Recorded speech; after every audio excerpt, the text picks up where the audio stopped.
Monday, August 23rd, 2021. Coming up on Roland Martin Unfiltered, broadcasting live from Los Angeles. Reverend Jesse Jackson Sr. and his wife Jacqueline, they have been hospitalized due to COVID. We'll give you the latest on their condition. We continue to track how devastating COVID-19, the Delta variant, is across the country.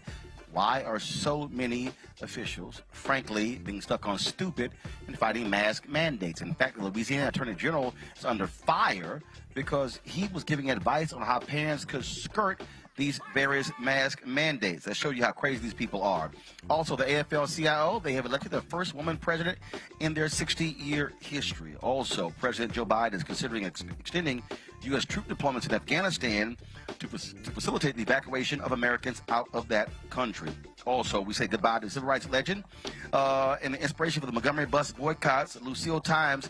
She passed away at the age of 100. Also, Haiti's government says some 600,000 people are in need, and we have the latest on the developments in the R. Kelly trial. It is time to bring the funk. I'm Roland Martin Unfiltered. Let's go. He's got it. Whatever the biz, he's on it. Whatever it is, he's got the scoop, the fact, the find. And when it breaks, he's right on time, and it's rolling. Best believe he's knowing. Putting it down from sports to news to politics. With entertainment just for kicks, he's rolling.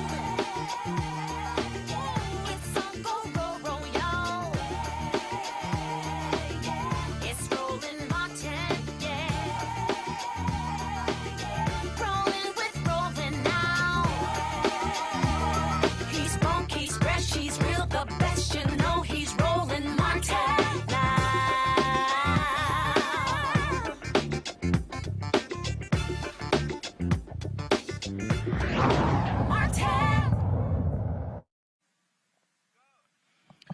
All right, folks, Roland Martin here, broadcasting live from Los Angeles, California. COVID continues to dominate the storyline all across the country as we see more people being diagnosed and impacted by the Delta variant. The FDA, they have finally given full approval to the Pfizer COVID drug, and so now it has a full. So now it's going to allow them to actually be able to distribute this all across the country. We continue, as I say, to deal with this issue. Over the weekend, we found out that Reverend Jesse Jackson Sr. and his wife, Jacqueline Jackson, both hospitalized due to COVID. Let's talk about where we are right now with Dr. Tyson Bale. Of course, he is the critical care and infectious disease expert at the University of Virginia. He joins us. Always glad to have you on the show. Doc, what is interesting here is that we are seeing this Delta variant. We keep having experts on trying to explain to people what's going on here, that when people don't get vaccinated, then they get COVID, the virus is mutating and becoming a deadlier virus. Could you please explain to folks what that means? Thanks for having me on, Roland. And sadly, you're exactly right. Each time the virus infects someone else, it's like playing the lottery. And just like playing the lottery, if you play the lottery once, probably not going to win. But if you have a whole lot of tickets, there's a greater chance that you'll have a breakthrough. So just like with the lottery, the COVID-19 virus, if there's a lot of it circulating in the country and across the world, it has more lottery tickets and it has that chance to find that variant that's going to cause more problems. So in the case of the Delta variant, this one emerged in India, in a country that had a very low vaccination rate. It just exploded throughout the country as we saw. Delta variant emerged, and now it's over here. And so, of course, we're at risk now of having further variants, and that really just reemphasizes the point that we absolutely have to get more people vaccinated, decrease the chances that the virus will continue to spread throughout the country, and that's how we finally turn the tide on the pandemic. So the news today of the FDA fully approving the Pfizer vaccine, that's welcome news, and I hope that we can use it to get even more people vaccinated. So, Doc, you're saying that the more people who are vaccinated, it decreases the chances of new variants being developed, right? Exactly, 100%. So one of the things that we're seeing, we talk about, but it's just that simple. We got to get more people vaccinated. You obviously you have a hesitancy. There are all kinds of different people who are throwing stuff out here, and they again say all kind of stuff. You got all of these all of a sudden these new Google physicians, folks who never went to medical school, offering their advice and counsel and had no idea what they're talking about. I also believe there was a TikTok video that I played over the weekend that's on my page that I actually ran, where there was an actual scientist who was responding to some woman on TikTok who was kind of like, "No, that's not true. That's a lie. Nope, you're wrong." I think there has to be more of that. I think there has to be a direct attack, a direct assault on taking those videos and saying, no, this is the truth, and exposing these people or their lies. Otherwise, look, last week, Facebook announced that one of their top posts on Facebook was an anti-vaccine article that was riddled with just numerous errors. That's what we're seeing being disseminated across the country. And our audience is being fed this stuff and they're buying into it. I think you're completely right. We have to really start aggressively calling misinformation out. At this point, the COVID-19 is it's its own pandemic. It's bad enough, but the misinformation is a pandemic in and of itself, and it spreads at a much more rapid rate than factual information from credible experts. And I've seen it myself. We've had people come into the hospital where I work, intubated, who are believing that this is a hoax, even up to the point where the breathing tube goes down. They're getting fed information from false sources saying that the vaccines either don't work, they're not necessary, and they're not effective, and they're not safe, all of which we know are not true. The vaccines are safe, they are effective. It can keep you out of the hospital, can keep you from dying from COVID-19. And so we have to be very aggressive now about calling out governors who are not doing the right thing and not promoting things like masks and the mitigation measures, not promoting vaccines. We really have to do as much as we can and start getting aggressive about calling the BS out. Well, look, I mean, again, one of the reasons why we keep putting experts on, I keep trying to tell people, look, we particularly want to have black experts on because you need to hear exactly what's going on. When we talk about this Pfizer, this full approval, what does that mean for the Food and Drug Administration? What does it mean for the public? Well, it means a few things. So first of all, this is not any surprise at all. I mean, there's never been a vaccine or drug in history that has as much data supporting its approval than the COVID-19 vaccine, Pfizer vaccine. I'll lump Moderna in with that. We're talking about 300 million doses given here in the US with a robust efficacy and safety profile. So these are legit. It was legit yesterday just as much as they are legit today. But what the full approval does is allow employers to require the vaccination. So you saw just hours after the news being released, the U.S. military saying that it's going to require it for its troops, for their safety and the safety of those in their communities. My own hospital released a policy to require full vaccination, colleges and universities. This might be that step that a lot of employers were waiting for to really require and get people vaccinated. Now, I do think there may be some people who are waiting for that full stamp of approval.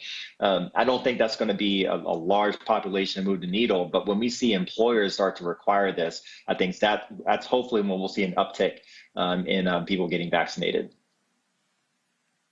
Oh, there's no doubt. I think that is really what the game changer, by having companies say, you want your job, you got to get vaccinated, because nobody wants to lose their job. And, of course, you have a few people out there, including people who work at hospitals, who are upset by it, and they're saying, tough, but we're not going to sit here and continue to infect people. This is where we are. And the reason we keep harping on these variants, because you and other doctors are saying that newer variants can be even deadlier than the Delta variant.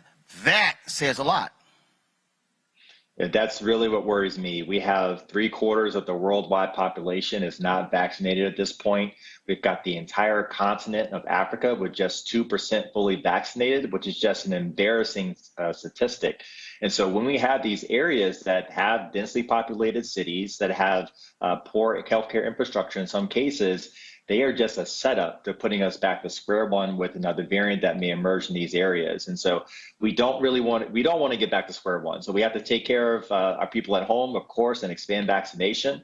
But we also have to make sure that we're getting vaccine supply into the world so that we can decrease the chance that we'll have this again. One of the things that we have been looking over, and when we talk about these particular numbers that we're seeing, first of all, the FDA approval of the Pfizer vaccine is for those 16 and older.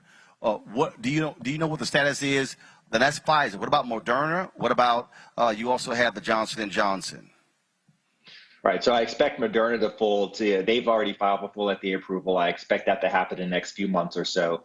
Johnson & Johnson will be behind them as well. So we can expect, let's say, early to midwinter is kind of the timeline that we've been given so far. And now another big question are children. So children below the age of 12 currently have no vaccination option. The trials are concluding at this point.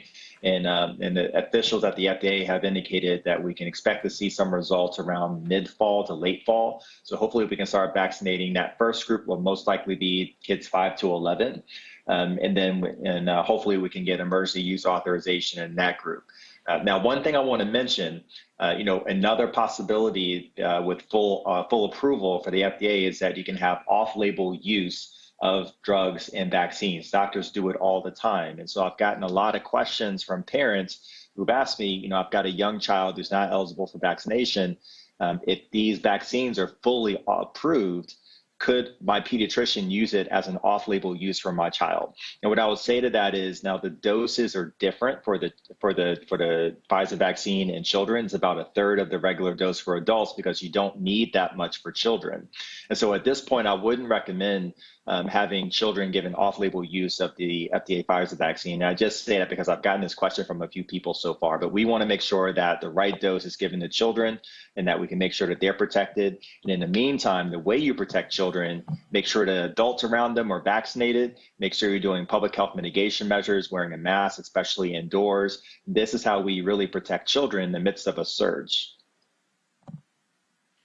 I got to ask you about this here. The FDA actually posted this on their Twitter feed on yesterday. This is just stunning. You are not a horse. You are not a cow. Y'all go to my iPad, please. You are not a horse. You're not a cow. Seriously, y'all, stop it. These folks are taking this anti-parasitic drug meant for livestock. I don't understand. You are afraid of a free vaccine, but you're so dumb that you're taking a drug for horses? I saw this tweet and I had no words for it. But I also saw that the Mississippi Department of Public Health Poison Control Center, I've seen a spike in calls to the center for people having ivermectin overdose. Now, this is one of these therapies that we looked at earlier on in the course of the pandemic. It has no use whatsoever in the treatment of COVID-19. That's been proven in our high quality trials. But this just feeds into how dangerous this disinformation can be. This is on the level of the prior president saying, why don't we inject bleach? You cannot, when you feed disinformation, people will die, people will get sick, people will not get vaccinated, they will not listen to public health mitigation measures. They're going to do these stupid things like go to a livestock feed supply and get a drug that's not approved that treats worms in animals because someone told them that it was effective for COVID-19. So it was sad to see. I had to double check, check and make sure that this was actually happening. Unfortunately, it is, but it just goes to show just how dangerous misinformation can be. All right, Dr. Tyson Bell, we surely appreciate it, man. Thank you so very much. Thank you for having me. All right, folks, I want to go to bring in my panel right now. Joining us on today's show, certainly glad to have them in the house, Dr. Avis Jones-DeWeaver, political analyst, Dr. Julian Malveaux, economist, president of the mayor. So I don't have Julian, sorry, and Torun Walker, founder of Context Media. I got to ask y'all this one because this is really confusing to me. It really is. And that is when I look at this, when I look at these numbers and you look at these states that are the best states in terms of positive rate, lowest rates, and so highest vaccination rates among states: Vermont, Hawaii, Massachusetts, Connecticut, and New Jersey. They're the highest vaccine rates. The lowest positive rates of COVID: Massachusetts, Rhode Island, New York, Vermont, and Maine. Then, of course, we have low hospitalizations: Vermont, New Hampshire, Maine, Massachusetts, and North Dakota. Then you have the lowest death rates: Vermont, California, Connecticut, Wisconsin, and Washington, D.C. reported the lowest death rates. But the worst states for COVID: Florida, Georgia, Mississippi, Kentucky, Texas, and Alabama. They have the most unvaccinated residents, hospitalizations, and death. What do these states have in common? They are red states run by Republicans. That is crazy, Avis.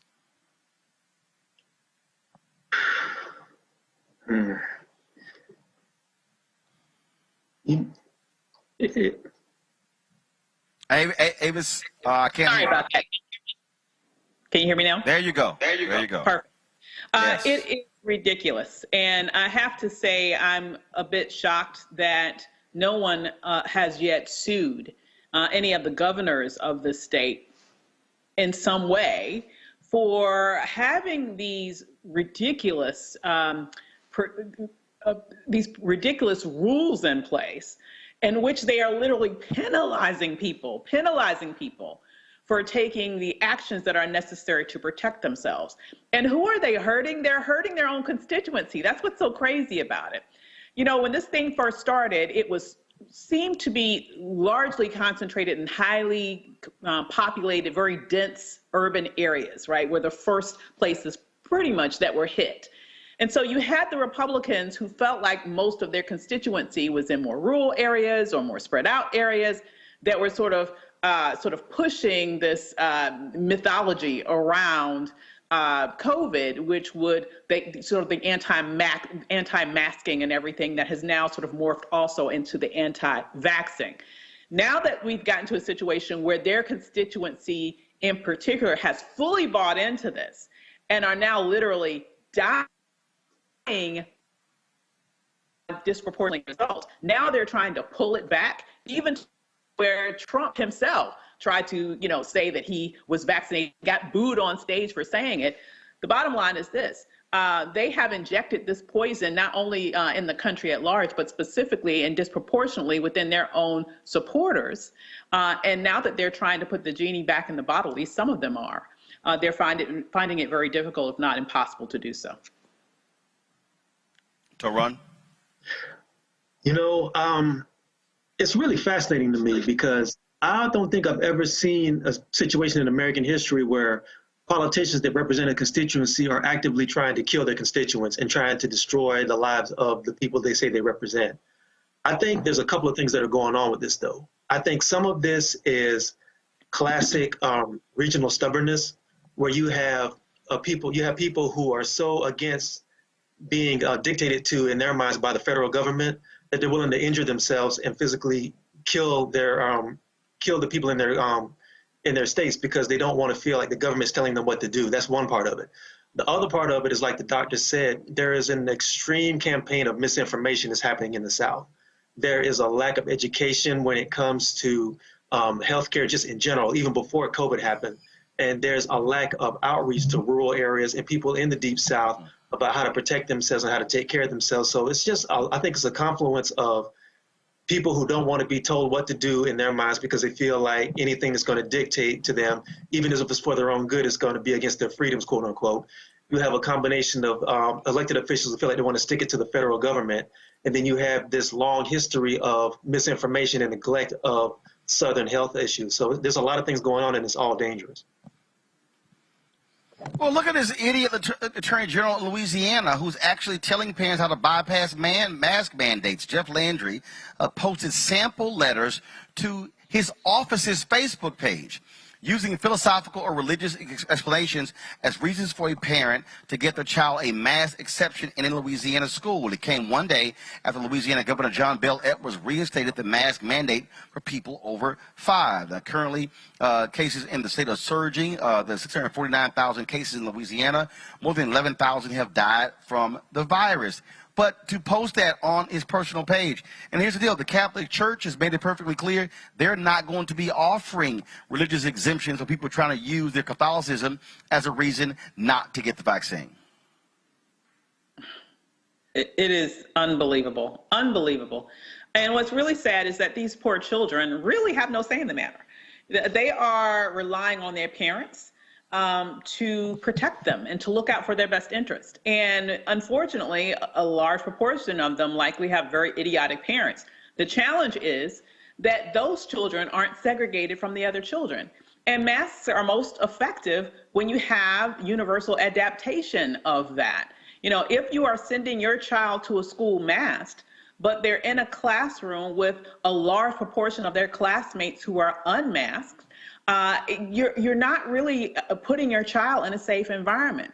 And so those families who are trying to do the right thing, are trying to protect their children, they themselves are now being put at a disadvantage that puts their children's lives in danger and their lives in danger. The bottom line is that the Delta variant is different from the original version of COVID, which we know disproportionately impacted, of course, the oldest Americans. And now we're seeing that younger people are being disproportionately impacted as compared to the first version of this virus. And we're even seeing that children are being negatively impacted and ended up in ICUs. And so the fact that you have adults who claim to be leaders literally putting out cult-like information that is this today's version of making people drink the spiked Kool-Aid. They're like modern-day Jim Joneses trying to murder their own followers. I just don't understand why this idiocracy continues to be dominant within the Republican Party to a point where they're killing their own constituency and just don't seem to give a damn about it. Folks, like this is impacting. Sorry, Taron, go ahead. I was just going to say that I want to know what's really behind this, because there's no logical explanation for elected officials in these states to move the way they are. I want to know what's behind this, what's driving this, and I want to know who's getting paid for this, because this just makes absolutely no sense. I mean, there's no logical political gain you can get from this. there's no political party in power. It's like their leader Trump is no longer in power, so they're not going to get any kind of feedback from that. You're not going to get any kind of benefit from that. So I don't understand why these people are so adamant about putting so many of the people who are in their states who they claim to say they represent at risk. I don't get it. I get it. It's because the hardcore right is filled with crazy, demented people who believe in this. Our liberties are being taken. This is so grossly unfair. That's what's driving it. But the bottom line is it's idiotic. And folks like Landry should be booted out of office. COVID is impacting so many of us, folks. Many were shocked to hear the news. Reverend Jesse Jackson Sr., as well as his wife Jacqueline, were hospitalized in Chicago over the weekend with COVID. They remain in the hospital. They've been treated at Northwestern Memorial Hospital in Chicago. And Reverend Jackson was vaccinated in January. We have not had confirmation that Mrs. Jackson was vaccinated. And doctors report the couple is responding well to treatment, and both are resting comfortably. This was distressing to a lot of people for a lot of reasons. Avis, Reverend Jesse Jackson Sr. is 79 years old. His wife Jacqueline is 77 years old. That was one of the first thoughts that came to my mind. I was at least relieved to hear that at least we know that Reverend Jackson has had his vaccine, and so hopefully that will reduce his chance of actually succumbing to this virus. We hope that his wife also is vaccinated. But the bottom line is he does have his advanced age against him, working against him in this situation. So we certainly hope that both recover from this and are able to move forward in their lives for many, many, many years after their bout with COVID. We're definitely hoping and praying that they recover fully. To run, it's certainly something that we are all praying for, and hopefully things turn out well for both Reverend Jackson and Mrs. Jackson. Absolutely. And there's another factor at play here as well. We know that Reverend Jackson was dealing with some other health issues, which COVID definitely would not help. Parkinson's, yep. Yeah, and it's good that he's on the mend, him and his wife. The other part of this too is we have a whole generation of civil rights icons and civil rights leaders who are aging, and they are also some of them have left. Like in the past couple of years, we've seen C.T. Vivian, John Lewis, other people who have passed away just very recently. And I think we have to have a conversation as well, even outside of their illness, is the fact that who's going to be taking their place, and where is that knowledge, where's that information going to go when these people eventually pass on? I think that's something that we have to consider as well. Who are they grooming? All right, folks. Let's now go to New York, where day 4 of the R. Kelly trial took place today with explosive testimony from a woman who claims that she was sexually abused by R. Kelly when she was 17 years old. This is, again, day 4 of the trial of the R&B singer. And like last week, testimony have been nothing short of shocking. One of Kelly's former girlfriends, Azriel Clary, testified the singer knowingly passed on a sexually transmitted disease to her, adding the artist promised fame in exchange for sexual favors. However, Kelly's lawyers have labeled the accusers groupies who want to take advantage of his fame and fortune. Now, Kelly is found guilty. He will be sentenced to life in prison. Joining me now to discuss this is Orenique Odelier, co-founder of hashtag Meet R. Kelly. Hope I pronounced that correct. You were pretty close. It's Orenique Odelier. Gotcha. Orenique Odelier. Okay, got it. So, Orenique, let's talk about what we're seeing now. First off, we're actually seeing, for the first time, women who were sexually assaulted by R. Kelly when they were underage. That is not what we experienced in his first trial when he was acquitted in Chicago. Yeah, I think now, with all of the progress that we've made as a society, as a culture, and as a community, women now feel safer and more emboldened to show their face and stay in front of the world what happened to them. I think back during his first trial, we weren't in a place where those young women and their families felt that they could do that and be safe and move forward from it with their lives. And so made choices to not come forward. But now, luckily, you know, we're in a different space, and so these women feel like they can do that, and we're super proud and supportive of them because it's really important that they do. This doesn't stop unless we have a space for women to stand up and say what happened to them and speak their truth and be heard and be listened to and their claims be taken seriously. So we're really happy to see this.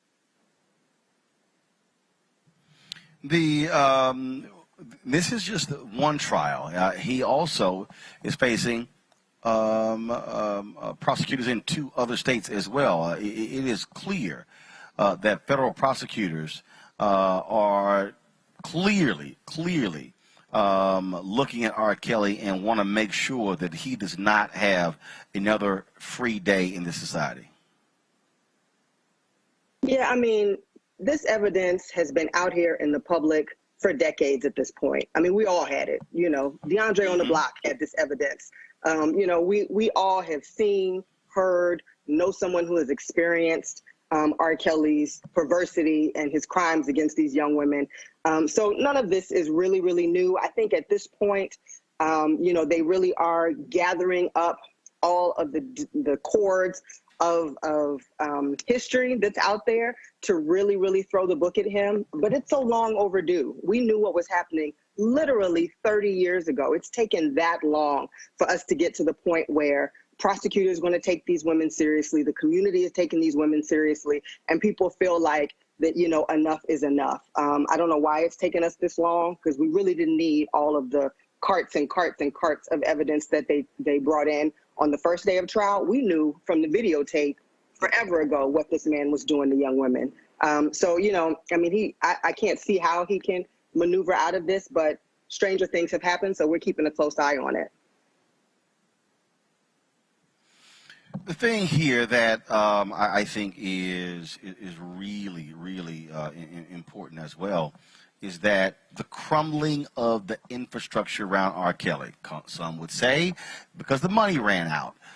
Prosecutors have been helped because the women, again, like Azriel, one of the women who was fiercely defending him, they actually then began to turn on him. So now you have first-hand accounts from people who were inside of R. Kelly's circles now testifying against him. Yeah, a big part of that absolutely is the money running out, which is why Mute R. Kelly was a call for a financial boycott of the singer. We've known forever that it was the money that insulated him from the consequences of his crime. It was the money that allowed him to pay off families. It was the money that allowed him to pay off victims. It was the money that allowed the record companies to feel that they needed to continue to hide what he was doing and clean up after him. It was the money that was hiring the bodyguards that were guarding these women. You know, I mean, it's always been the money that has kept him from consequences. And so we called for people to stop financially supporting him so that that wall could come down between him and justice. And when the money goes, people are less inclined to hide your secrets. They're less inclined to, you know, try to take up for you out here because they no longer have a financial incentive.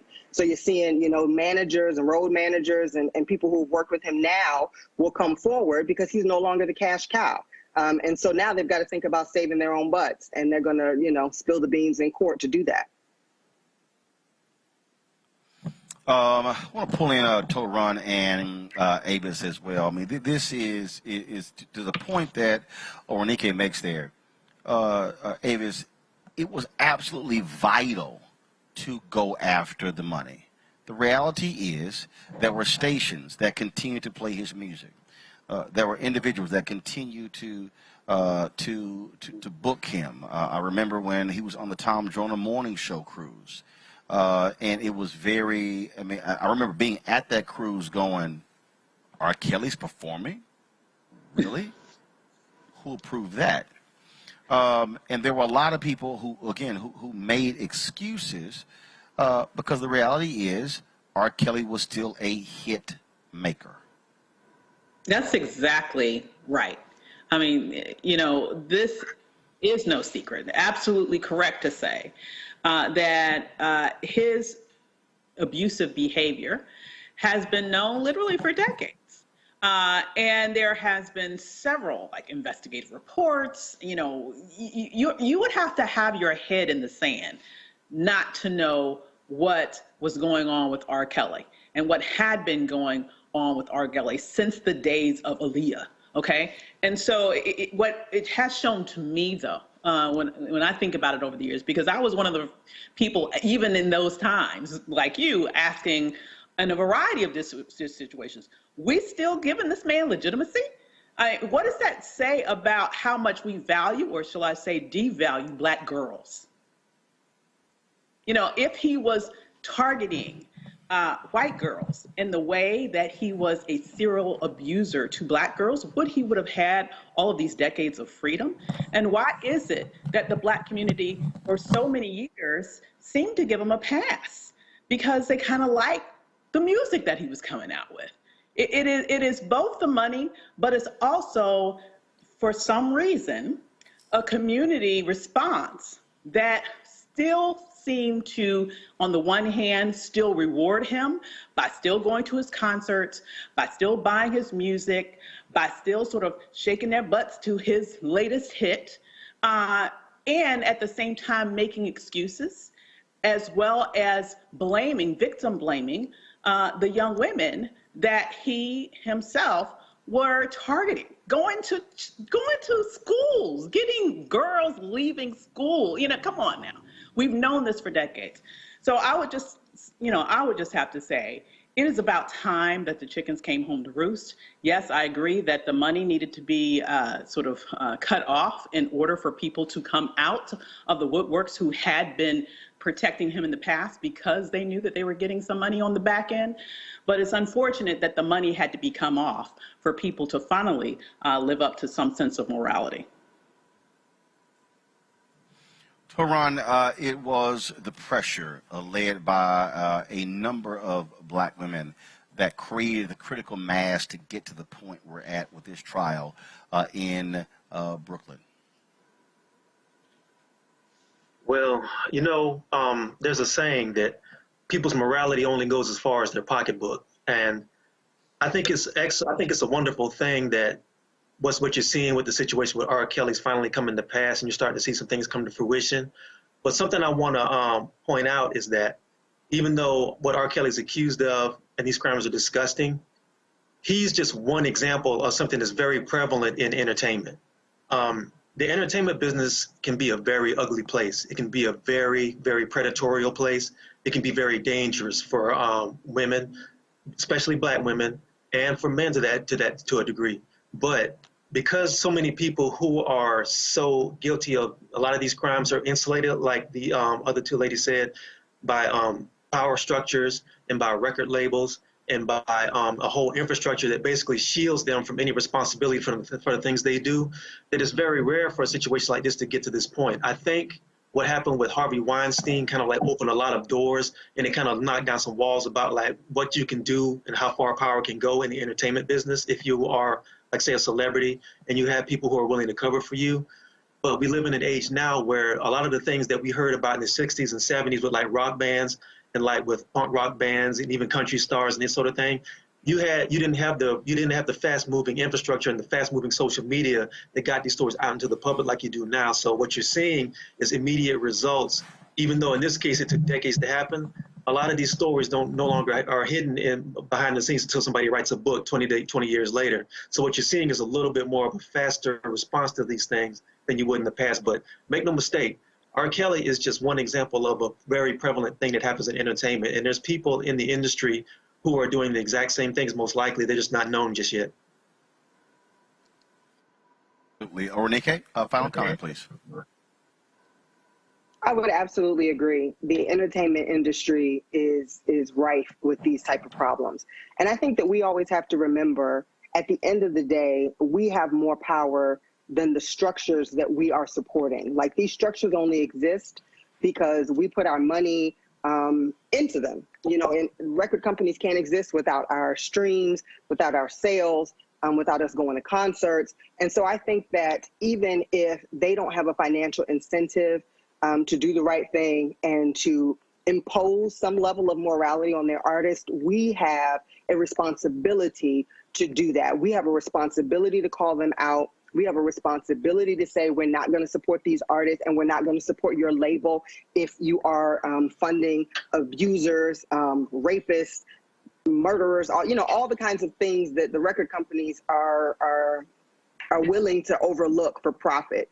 We have to step up and say we're not going to stand for it. I think part of the victory of R. Kelly getting to this point is that it took all of us standing up to all these structures of power and saying, no, actually, we have the power and we have decided enough is enough. And I think we have to continue to do that so that they know the minute they see these type of issues, they got to start pulling some coattails and not let this be a 10, 15, 20, 30-year problem that just goes on and on forever. It's something that they nip in the bud from the jump. I think we have to remember always that we are the ones with the power and we can say that we're not going to stand for it. All right. Well, Renike, we appreciate it. Thanks so much for all your great work. Thanks a lot. Thank you. All right, folks. Got to go to a break, but before we do, here's a word from one of our partners, Seek.com.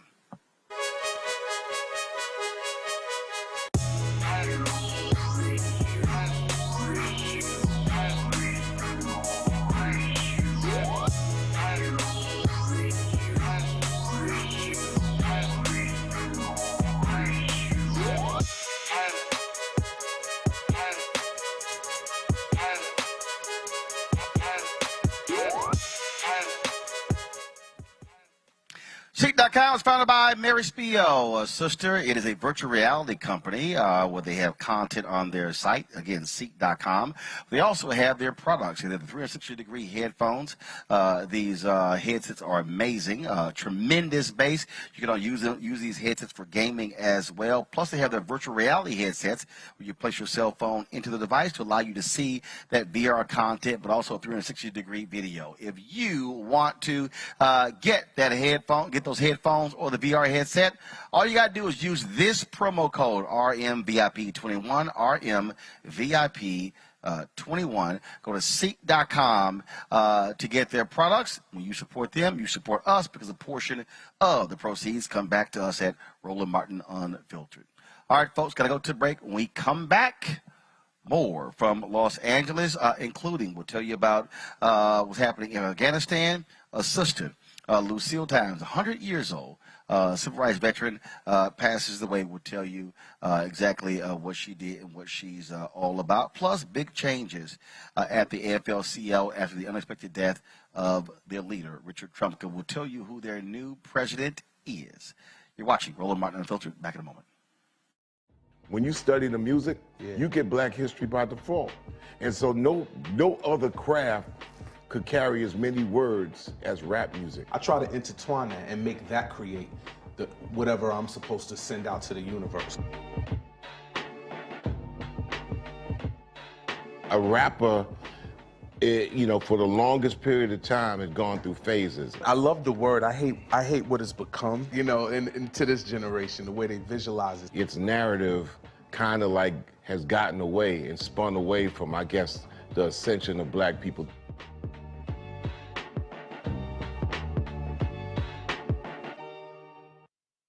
Football fans, and one of the best fan experiences in the country. The Cricket MEAC SWAC Challenge kickoff returns to Atlanta on August 28th, along with special guest, College Game Day. Then Alcorn State takes on North Carolina Central with conference bragging rights on the line. Center Park Stadium is the place to be on August 28th. Come tailgate all day before enjoying a primetime matchup on the gridiron. You don't want to miss this. Check out MEACSWACChallenge.com for more information. And don't forget, we'll be broadcasting Roland Martin Unfiltered from Atlanta Friday and Saturday. Friday, we're from the Braves Stadium. And so we look forward to talking with the SWAC and MEAC officials. Then on Saturday, we'll be in the Coca-Cola Fan Zone broadcasting from there. Got some great content lined up for you. We'll also be bringing you the halftime show and the concert after the game. So, folks, just check out Roland Martin Unfiltered. And don't forget, the game time at 7 p.m. Eastern on ESPN on Saturday. We look forward to the SWAC MEAC Challenge, of course, and thanks for our partners, Coca-Cola. have lost the ability to focus the discipline on the art of organizing? The challenges, there's so many of them and they're complex, and we need to be moving to address them. But I'm able to say, watch out, Tiffany, I know this road. That is so freaking dope.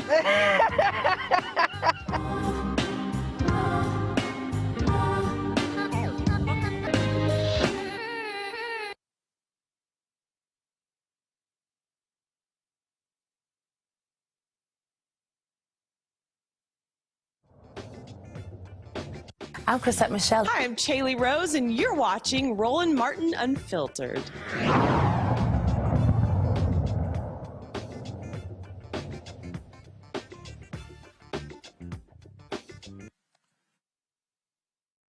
Two first for the AFL-CIO, their first woman president and the first African-American man as Secretary-Treasurer. Liz Shuler will lead the nation's largest federation of unions following the death of President Richard Trumka. Shuler plans to focus on growing unions and uplifting women and people of color during her tenure. She already plans to seek re-election in 2022.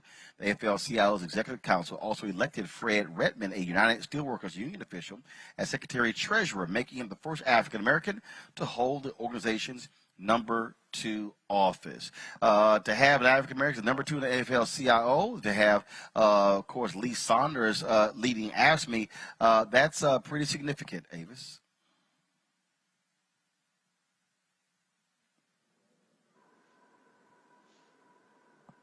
All right, Avis, you still there? Yes, sorry. Yes, it is pretty significant. Right, can you hear me? Yeah, it is pretty significant. So, yeah, go ahead. Yeah, so oftentimes, unfortunately, this was a surprise to lose a leader so suddenly. But it is good to see that there are people that were in the wings that are capable of coming in that have that will bring with them a very diverse standpoint and viewpoint. So it's wonderful to see this organization get its first Black woman. It's wonderful to see the woman, and it's wonderful to see a Black man as Secretary Treasurer. So it's great to see people in leadership of the AFL-CIO that in many respects will reflect many of its members and really look at what they can do for working people moving forward, being individuals that are coming from backgrounds that will allow them to better understand what some of the people they are representing are going through on a day-to-day basis. Absolutely. And so let's talk about here in California, where a California woman is suing Northern California Police Department after being knocked unconscious during a traffic stop. Nakia Porter and her father were traveling through Northern California when they pulled over to switch drivers. Well, a Solano County Sheriff's car happened to be at the exact place where they pulled over. A female deputy approached Porter, explained what they were doing. It wasn't until another deputy walked up that this happened.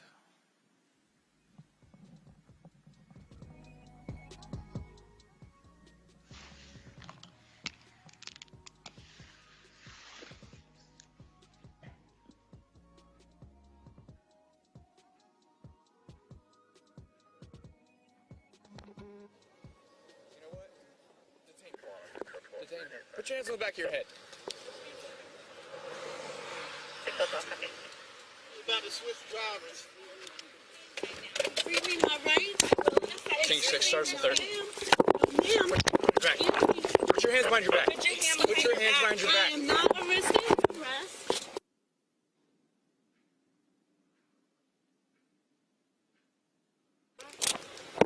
Change 6 stars to 30. Leslie, they are approaching me and putting me on the car with force. So those that are listening, I am not arrested. Yes, you have 2 different plates on your vehicle. 2 different plates, but you're pressing on me. You're not reading. You're not rights listening. or anything. You're not listening. Excuse me. What are you doing? Why are you pulling me away from the car? Going. Now, Porter is accusing the Sheriff's Department of violating state and federal civil rights protections. I'm watching that video, Avis, and I'm confused. Why in the hell is she being arrested? I'm confused. She was confused too. It's like zero communication whatsoever from those officers. They just went straight to, I would argue, violating her. And what's really disturbing is that she had children in the car that are there to witness it.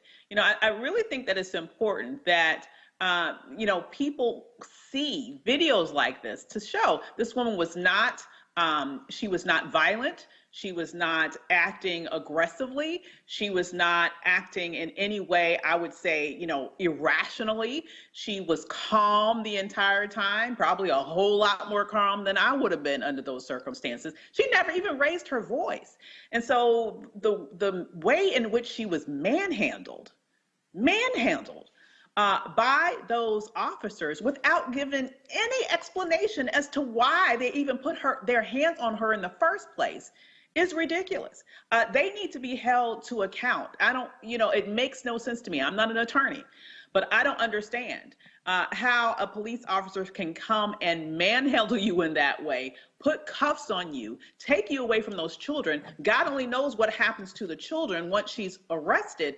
And they're never telling her what her rights are. They never told her what she was being detained for. That to me, as a layperson, seems at minimum unconstitutional, and even beyond that, abusive and assault-like behavior. Let's go to Pennsylvania, where a police chief gets suspended after harassing a pregnant black woman. Homestead Police Chief Jeff DeSimone harassed Camelia Stewart in a pharmacy drive-thru. DeSimone, who was in plain clothes, began shouting and flashing his police lights from an unmarked car at Stewart, who was getting medication for her sick child. Black Homestead residents complained the chief regularly exhibits this poor behavior and urged him to resign. DeSimone calls the incident a little dispute, and his demands to cut the pharmacy line were reasonable due to his position. What? Could it be your white privileged position? That is the most ridiculous thing.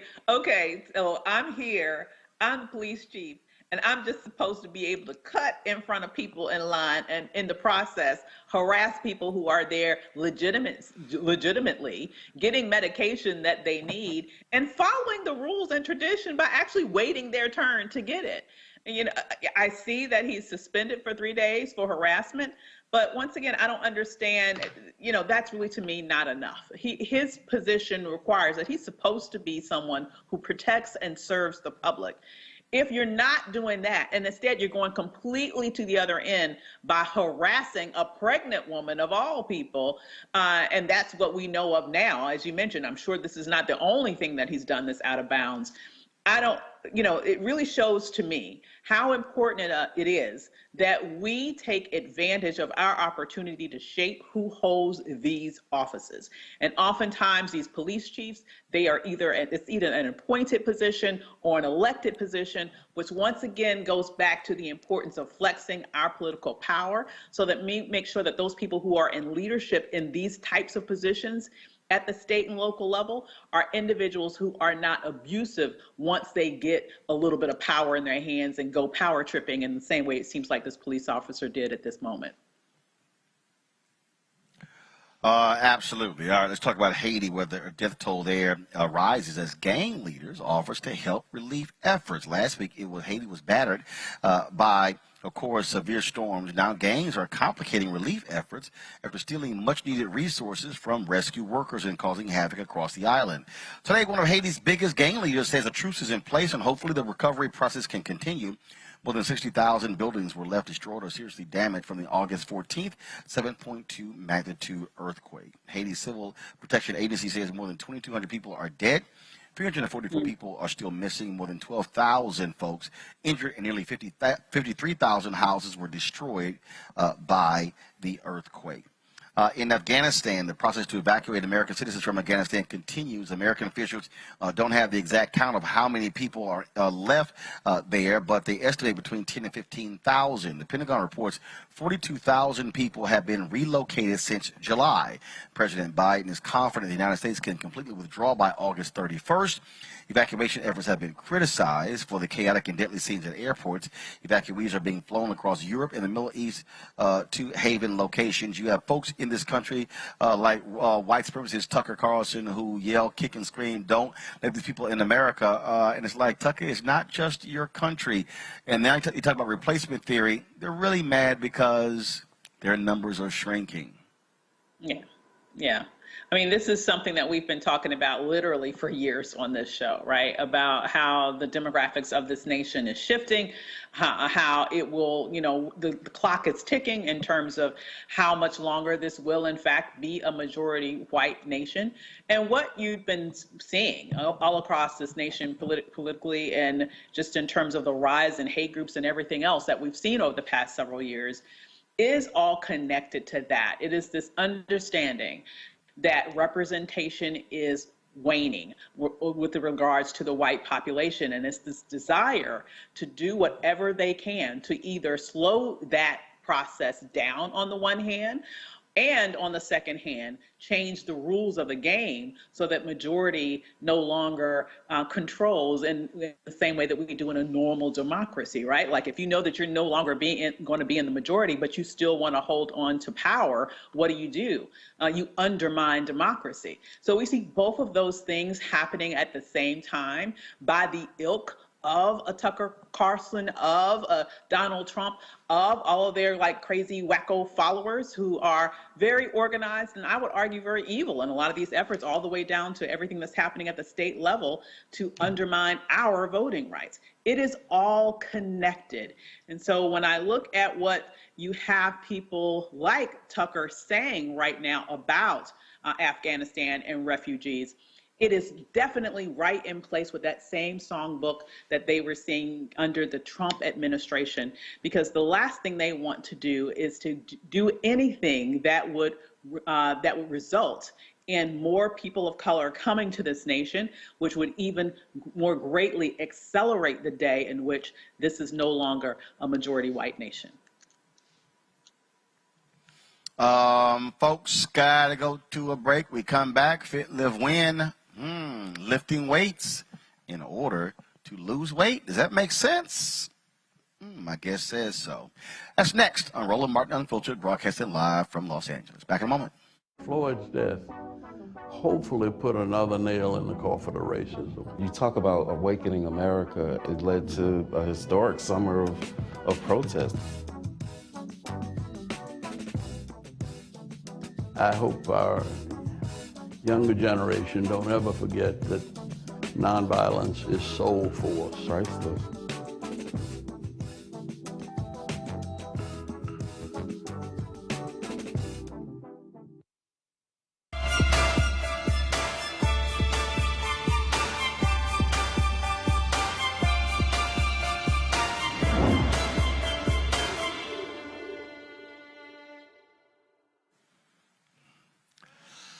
All right, folks, you're trying to lose weight. How crucial is it for you to actually use weightlifting to do so? Dooley's the founder of Effect Fitness. He joins me right now on Roland Martin Unfiltered. Glad to have you back on the show, Dooley. So, explain this for those who don't know. How does weightlifting, how does that help lose weight? Anytime you can build some muscle, Roland, that increases that metabolism and that helps keep that fat away. So the more muscle you build now, the more weight you lift now, the better chance you have of keeping that fat away. So that is a proven fact, scientifically proven. And so, obviously, we talk about your diet. That's critically important. So, and we're talking about how much weight, because there are people who say, oh my goodness, you're not lifting enough. And so is it a matter of dumbbells, resistance bands? So what are we talking about that folks should be doing as a part of this? Any type of, like you say, everybody's going to be different, just like that diet. And I tell people this all the time. I don't want you to do a diet just because Roland did it or just because Dooley did it. You need to do a diet that's going to be specifically tailored to you. And the thing that we can always go back to is dieting for your blood type. So when you start eating for your blood type and dieting for your blood type, that right there is, like I said, that's the science. That's the proven fact of, okay, I got an O positive, so I know I can digest meat. Or I'm AB or I'm A positive. I know I can stay away from certain type of meats. So in terms of the diet part, you need to make sure that you're eating for your blood type, Roland.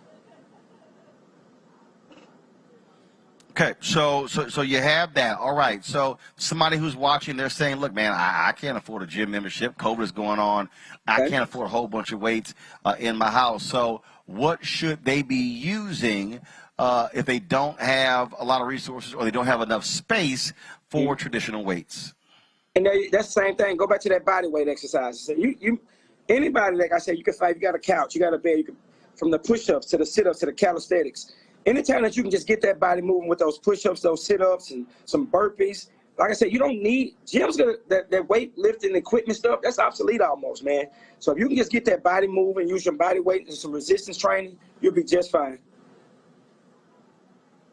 Avis, got a question for Dooley? Absolutely. So, I think that with weight training, because, I am a fan of weight training, I get it. Oftentimes women are concerned that they're going to end up looking bulky, that they're going to end up looking I love this. I love this. A female version of the Incredible Hulk, like, what can you tell women about the importance of weight training so that they get a sleek physique? Yeah, I get that a lot, because the one thing you don't want as a woman, you think about as we get older, how our body starts to tip forward and we get that hump in our back. The more muscle you can build now, the better chance you got to stand upright. And that's how you want to look at like weightlifting. The more muscle you build now, the less chance you have to be like the Hunchback of Notre Dame in a sense. Like you want to be upright. And the more weight that you lift, the stronger you get, the more muscle you build, the better chance you have to stand upright. And I tell people that all the time. Build as much muscle as you possibly can while the body still is building it. Because eventually you won't even be able to build the muscle no more. Uh-oh, what do you? All right, then. I've never heard that. Can I ask really a quick follow-up? Because when you reach a certain age, you stop being able to build muscle. Absolutely. Oh my God, that scares me. How old is that? I'm telling you. We don't. You better. You get to your 50s. My man, how much time? I'm telling you. Look, if you ain't got the muscles by a certain age, your ass ain't gonna get them. You ain't getting them. You're not getting them. Oh my God. That's a fact, Roland. That is a fact. So this is a different biological clock. Simple as that, Dooley. Yeah, that's another biological clock. Absolutely. Dooley, tell people where they can reach you. They can find me at Effect Fitness on Instagram, at Effect Fitness on Facebook. Follow us. All right, then. Dooley, I really appreciate it. Thanks a lot. Avis, thank you so very much for joining us as well on today's show. Folks, got to go to break. We come back. We will talk about a new book out that deals with the absolute insanity of the last year of Donald Trump's presidency. Folks, unbelievable craziness that took place with that fool in the White House. You will hear from two Washington Post reporters who broke it all down in a fascinating book that is a page turner that I'm reading as we speak. You're watching Roland Martin Unfiltered. Back in a moment. It ain't just about hurting black folk. Right. We got to deal with it. It's injustice. It's wrong. I do feel like in this generation, we've got to do more around being intentional and resolving conflict. You and I haven't always agreed. Yeah. But we agree on the big piece. Yeah. Our conflict is not about destruction. Conflict's going to happen.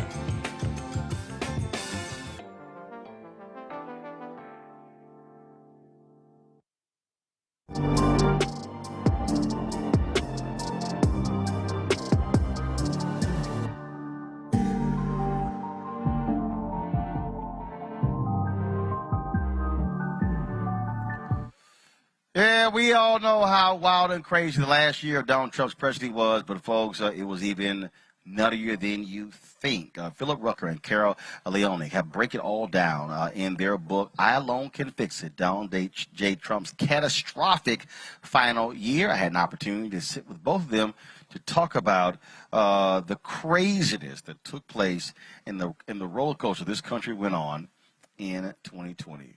Here's our conversation. All right, let's get right into it.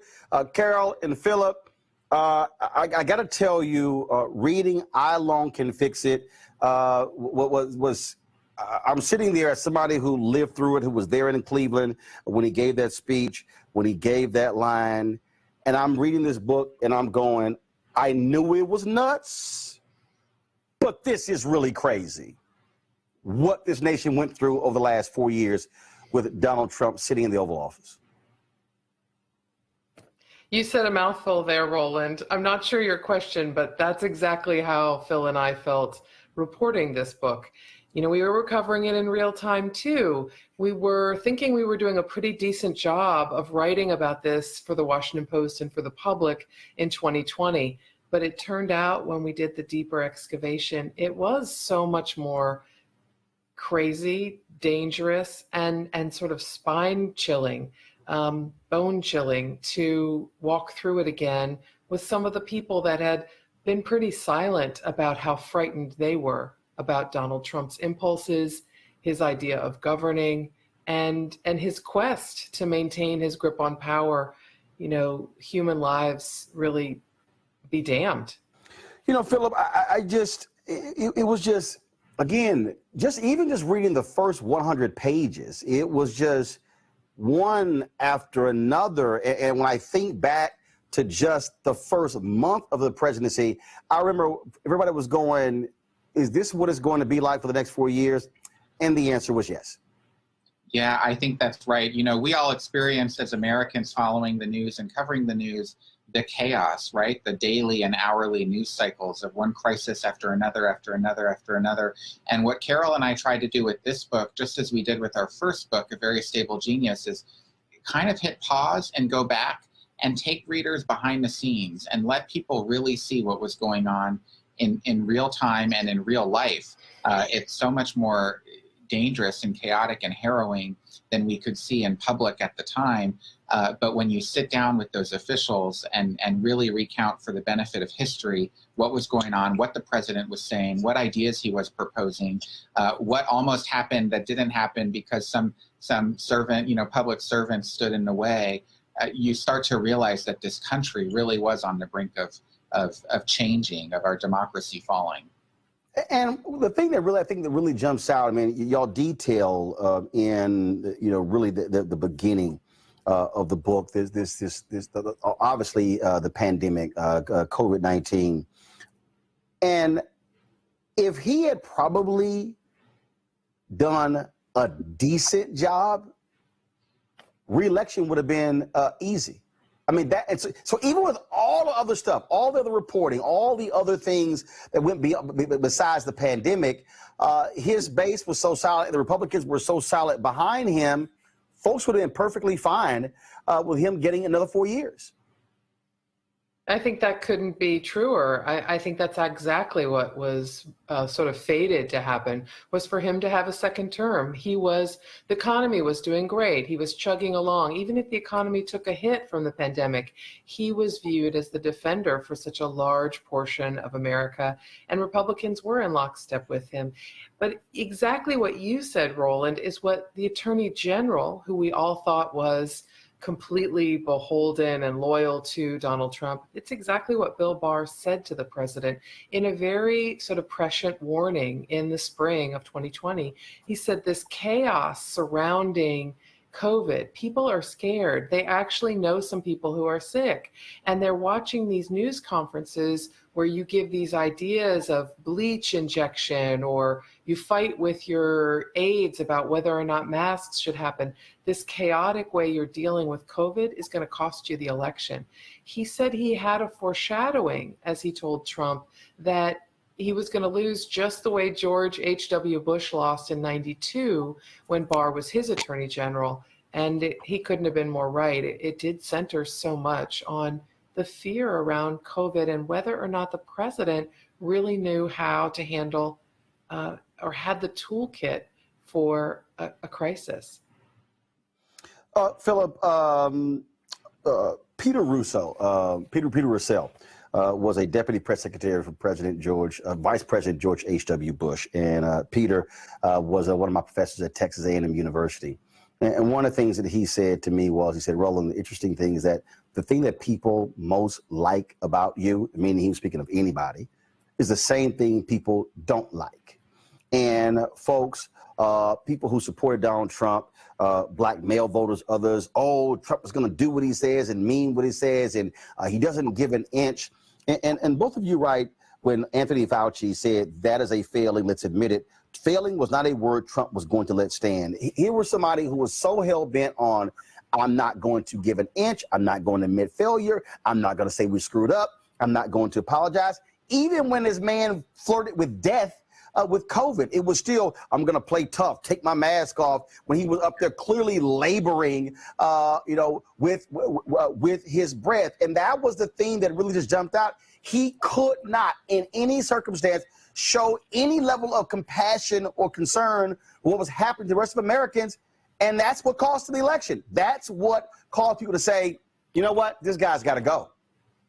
Yeah, I think you're onto something there, Roland, and that's a smart point about Trump's sort of inability and refusal, really, to admit failure of any kind in any circumstance. And I think what's at the heart of it is that he viewed governing as a public relations campaign. Governing was a branding exercise for Trump. He's been a salesman his whole life, whether he's selling real estate or reality television programs or his own political campaign.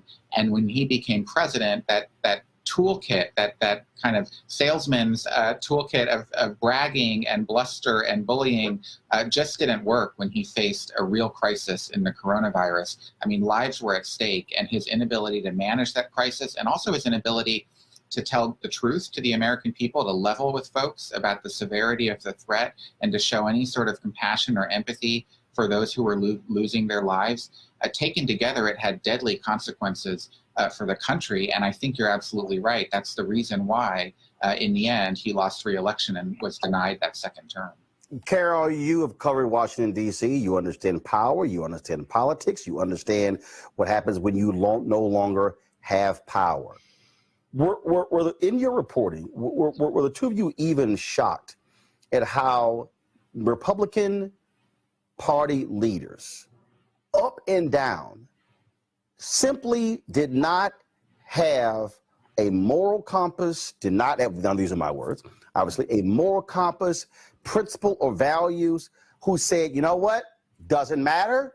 He says he's Republican, we're going to go along with it. I think about that New York piece, New Yorker magazine piece of James Baker in September, and where his whole deal is, I'm a Republican, and so, hey, yeah, these things bother me, but I'm going to support, that's who's in power. They didn't care. They just didn't care. It was hey, he was a means to an end. He was a means to being in control. Well, you're absolutely right about two pieces there that are so fascinating. I mean, it's not the job of a reporter like myself or Phil to talk about people's moral compasses, but I'll say this on those 2 points you sound out. One, in many ways, Donald Trump kind of blew through the guardrails, blew through the norms of Washington. Law didn't matter, politeness didn't matter, partisanship that was nitty-gritty and dirty didn't matter. You know, the basic benefit of the country. When you're governing, when you're a servant in the people's house, you're supposed to care about what happens to the people. That didn't matter either. And what Republicans in the legislature learned was, you know what, Donald Trump didn't pay any price for behaving that way. In fact, all he did was gain more steam and gain more power. You're right about COVID, right? That took him off the rails because people were frightened. And it looked so insane every day on that newsstand where he was giving the press conferences and none of it made sense. But Republicans learned a lesson just as Donald Trump was learning a lesson. There wasn't a political cost to behaving the way he did, to breaking the law, as prosecutors found in the Mueller probe, because he wasn't indicted, he wasn't charged, he couldn't be as a sitting president. And they learned that his vote base was loyal. His voter base was there for him, whether he enacted the policies he promised, whether he told the truth or not, whether he did anything of value for them. As long as he was on a soapbox saying he defended them and he cared about them and he cared about the America they believed in, whatever amorphous thing that was, those voters were with him. So that's a powerful lesson if you're trying to keep your job as a Republican in Congress, because you know you don't have to pay a price for how you behave, and you need the votes that Donald Trump, even after the presidency, still controls, still shepherds. And Philo, I think we saw that when Donald Trump attacked Senator John McCain about being a prisoner of war. And again, conventional wisdom, oh my God, how dare you? All the people who so-called love veterans and love the flag and revered Senator John McCain, people said, whatever the hell, that's all fine. And that to me, in real time, I was warning people, folks, if he's get away with that, oh, you can forget about any of the norms. And I think it was this constant deal in the media. Okay, have we reached bottom? I don't think there was ever a bottom with a Donald Trump presidency. I don't think that even now, even with all the claims of him saying, the election was stolen, there is no bottom. When someone doesn't care, they don't care. Yeah, I think that's right. I think Trump has proven over these years that at least when it comes to him in politics, there is no bottom. And I'm glad you brought up that McCain example. I was there in 2015 in Iowa at the family leader event where Trump made those comments about McCain. And I remember watching it and looking at the other reporters who were sitting around the table with me. And we all thought, oh boy, he really stepped in it. This is going to be the end for Trump's nascent presidential campaign. And sure enough, he didn't lose a single voter over it. And it was a remarkable show of his kind of Teflon quality within the Republican Party. And it just speaks to the fact that so many of his voters were making moral calculations. They decided to look past his transgressions, look past the nasty, petty attacks, look past the Access Hollywood video, grab women by the you-know-what, all because they thought he was fighting for him and because they thought they'd benefit from some of his policies, like his tax cuts. They could, somehow get rich, or the rich people could stay rich because of it. And they made these sacrifices, these kind of character trades, if it were. And that's how he ended up getting elected. And I think that's how he thought he was going to get reelected. And it's how he thinks today he might get back into the White House when he runs in 2024, which he seems to be intending to do. Carol, a lot of media people really got caught up in the economic anxiety storyline. I was one of the people who was saying, y'all, this thing is white fear. My book comes out in the first quarter next year, because in 2009, there was a poll and they asked, are you optimistic about the future of America? And every group except white Americans, majority said yes. September 2016, question was asked, are you optimistic about the future of America economically for the next 10 years? Every group except white Americans, a majority. And when you listen to Trump supporters and Republican supporters, and then you saw the actions, and then you heard what they were saying, even now when you look at this whole brouhaha over critical race theory, which frankly no one even really knows about, so it's not even that big of a deal. I think what Donald Trump did was bring together all of these political forces that we have witnessed over the last 40, 50 years, the Southern strategy, this whole angst, Midwest, white working class, oh, they forgot about you. Oh, it was before, it was the blacks in the 80s. Now it's the illegal immigrants. That was his whole deal with Trump. And so we're sort of now sitting in this space where we are moving towards becoming a nation, majority of people of color. And where he and the Republican Party sit is really at a place of, are they going to be the party, frankly, of white America or a diverse America? Just your thoughts and your reporting, and look at these last 4 years about that thesis. I think it's a really smart point to hit on. Now, I'm wary of one thing. Donald Trump's supporters can't be summarized as one monolithic element. But right. But I like the two pieces you're describing. For example, we have found in our reporting that there is an overwhelming number of white America, especially white male America and white working class America, that feels looked down upon, feels left behind. The economic winds are not blowing their way. They may be the first generation in their communities to see their children do less well than they did. And that is causing quite a bit of angst and anger, fear and anger. And what Donald Trump was able to do, as I remember, Don McGahn, White House counsel, he went to see Donald Trump campaign. And in our last book, we report about how electrifying he found Donald Trump on the stump. He didn't think this mogul guy from New York, this real estate developer, was going to have any appeal to working class white Americans, but he had an amazing connection with them. But here's the other unpleasant part of that connection. While he taps into their anger and their fear about how America's changing, which really means how they're not doing as well as they once were or how they expected to do, he amps up the volume on their fear and their anger. Over the 4 years of his presidency, we heard him say things along, and especially in 2020, you think you're safe and well. Joe Biden's going to bring Antifa to your suburbs and your communities. What else is that code for? That is code for going to, that is just strictly code for, your white communities are going to be overrun by people of color and dangerous people, violent people. When he was campaigning in 2016 and when he was pushing his border wall in 2017, what was he amping up in terms of fear and anger? He was talking about Mexicans being rapists and killers that were streaming across the borders. Again, amping up that fear and anger, not trying to tap into it and address it, but just increase it so that he could use it for his own political gain.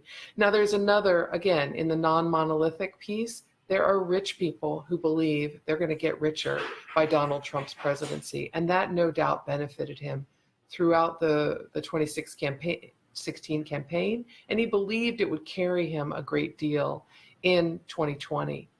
But unfortunately, there were a lot of people worried about whether or not he was going to be able to save them from a crisis, and not sure, in fact, quite convinced otherwise that he wouldn't. Philip, on the point that Carol just made there, I would often say that you had these three forces that were actually moving down the same path. You had your national security Republicans who believed in the military-industrial complex. Oh, he's just going to throw billions at the military. Cool, I'm down with it. Then you had the Grover Norquist Republicans who are all about taxes. Hey, fine, this guy's going to cut taxes. Doesn't matter what else he says, we're good. And then, of course, you had your white working class voters who, in their minds, hey, this guy's going to fight for us, even though when you look at his trade war against China, it screwed dairy farmers. It screwed folks, the soybean farmers, a lot of those same people. And I remember seeing this interview where there were a couple of them who filed for bankruptcy, lost their businesses, and they said, I will still vote for Donald Trump again. And I'm sitting there going, what in the hell are these people thinking? Where they actually lost their family farm and their business, and they still say, I'm going to vote for this guy. And it was just this, Rudy Giuliani, I remember he said, Trump is our last hope. And I obviously being black, look at that whole thing a whole different way than some other different people. And I think that we, as those of us in media, have to force ourselves to get out of the conventional political world and realize that when folks they're going after their hearts, when they're pushing those buttons, those angst buttons, that we have to factor in race, we got to factor in class, we got to factor in all these different things. And when a Trump comes along and goes, hey, I'm just going to blow through it all, and it creates this whirlwind, and people are left to figure out, okay, what's going on here? And I'm sitting here going, it's actually right in front of us if we pay attention to political history and how other candidates used it to their advantage to gain political wins. I think that's right. I mean, you're right to point out the racial elements here. You can't separate politics from all of those other factors, and certainly Trump was a master at, the dog whistle, which was, really more of a bullhorn. I mean, he made no bones about what he was trying to communicate and to whom. The one thing we should keep in mind, though, is that the people receptive to that message did not make up a majority of this country. In fact, even when he won in 2016, he won with 3 million fewer popular votes than Hillary Clinton, and he did not have anywhere near the majority of the votes that were cast in 2016. And then, of course, in 2020, he finished even worse vis-a-vis Joe Biden. So, that is not the majority view in this country, but it certainly is a large part of this country, and Trump was very effective at mobilizing those voters through these sort of coded racial messages. Are the both of you shocked that even after your book is out, even after these 4 years, that when you see folks like Senator Ron Johnson really holding on to the big lie, and these other candidates, and they're changing laws, and you're sitting here going, and I think, Carol, it probably goes to what you said earlier.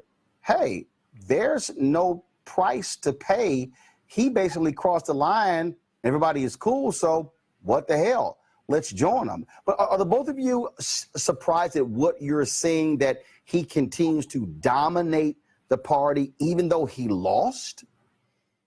There's nobody bigger than him right now, Roland, in the Republican Party. He's the standard bearer. If the primary was this week, he would be the Republican nominee for president. He's got that kind of power over voters who still view him almost as a demigod. I mean, let's keep in mind, thousands of them committed a felony almost at his request on January 6th, barged past police, broke into a federal building where there are no trespassing rules, carried weapons as they went. This is not what you're expecting from working class white Americans to start, and obviously the DC wasn't prepared for this. They had this construct that they weren't expecting these folks to start beating up on police, but they did.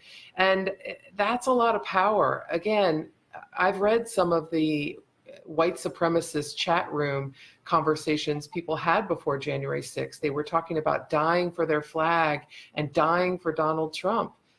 I don't know how much more powerful a bond there is. You asked if we're shocked. I feel surprised, and I don't, because he had a connection. He made them more upset and more angry, more fearful. And that hold is going to be hard to break. The only way it's going to be broken is if the leaders of the Republican Party who represent some of these red states start speaking the truth about what actually happened, what happened on January 6th, what happened in the election. Stop whispering it to Donald Trump and start telling it to voters. Philip? I think that's right. I mean, the only thing that surprises me, frankly, is that it took until January 6th of 2021 for one of Donald Trump's political events to turn violent and deadly. We were at a lot of those campaign rallies over the years, and it felt like kindling there. I mean, it felt like at any moment those crowds could erupt in anger and turn their violence on either the media or other people in their communities. And fortunately, that didn't happen very often. I'm just surprised it took until January 6th. I know this may be the next question. I ask all authors this question when they work on books. And I'm sure y'all probably have more than one. If you got 2 or 3, that's fine. What was the wow moment for you in writing this? What was that one piece of research or comment or quote that caused you to literally stop writing and go, wow? There were a lot. There were quite a few, Roland. I'm just going to try to keep it to 2 because Phil probably has quite a few as well. I remember when we were learning that in a meeting, Mark Milley was furious because Stephen Miller was telling the president in June that Black Lives Matter protesters were burning the country down. This is, again, right after George Floyd's death, after some protests outside Washington in that weekend. The tension is building, and Stephen Miller is explaining the country's burning down. These protesters are burning it down. And the chairman of the Joint Chiefs of Staff turned around with all of his shoulder and his arm and said, "You shut the F up, Stephen. You don't know what you're talking about." That's a pretty big thing to say in the Oval Office. Right. The other thing that really surprised me and I had to fight to keep my jaw up was when the president said he had no regrets. Forgive me. When Donald Trump, the former president, told Phil in our interview in Mar-a-Lago that he had no regrets at all, except for one, that he wished he had unleashed active duty military. He wished he had overcome the objections of his Attorney General, his Secretary of Defense, his Chairman of Joint Chiefs Staff, who were constantly stopping this, and he wished he had sicked active duty military troops on Black Lives Matter protesters. Wow. Yeah, that's a wow. Philip? You know, I'll just add one because Carol hit a couple of them there, and I obviously agree with what she said, and she speaks for both of us. But you know, one other that surprised us both was that was to learn that in the weeks after the November 3rd election, the chairman of the Joint Chiefs of Staff, General Mark Milley, who's the highest-ranking military officer in this country, a career public servant, a student of history, that he not only heard in Donald Trump's rhetoric parallels to Adolf Hitler rising in power in Germany in the 1930s, but also feared that Trump would actually use the military, would issue an order as the commander-in-chief to try to execute a coup in order to stay in power despite having lost the election. That's how dangerous Trump was in the minds of the leaders of the military, and that's how close the country's democracy came to falling. It is an absolute fascinating and intriguing read to go through this.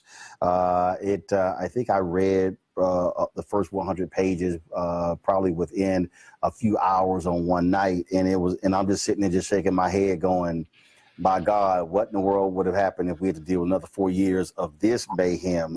It is I alone can fix it. And I think the subhead is apropos. Donald J. Trump's catastrophic final year. Carol, Philip, I certainly appreciate it. Great job with this book. And folks, definitely check it out. Thank you very much. Thank you, Roland. Thank you, Roland.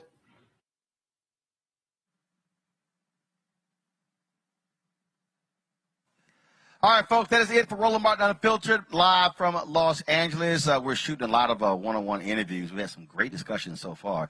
Richard Lawson, Glenn Turman, also Mario Van Peebles, Michael Collier, Bill Duke. And so I can't wait for you all to see what we produced after we leave here. And so that's it for us. Don't forget to support us in what we do by joining our Bring the Funk fan club. Every dollar you give goes to support the show. So please, Cash App, $RM Unfiltered, PayPal.me/R Martin Unfiltered, Venmo.com/RM Unfiltered, and Zelle is Roland at RolandSMartin.com, Roland at RolandMartinUnfiltered.com. Don't forget to also, folks, follow us on YouTube. We're close to have 800,000 subscribers on our YouTube channel, so please follow us and click that button. So when we go live, you'll know it as well. All right, folks, that's it.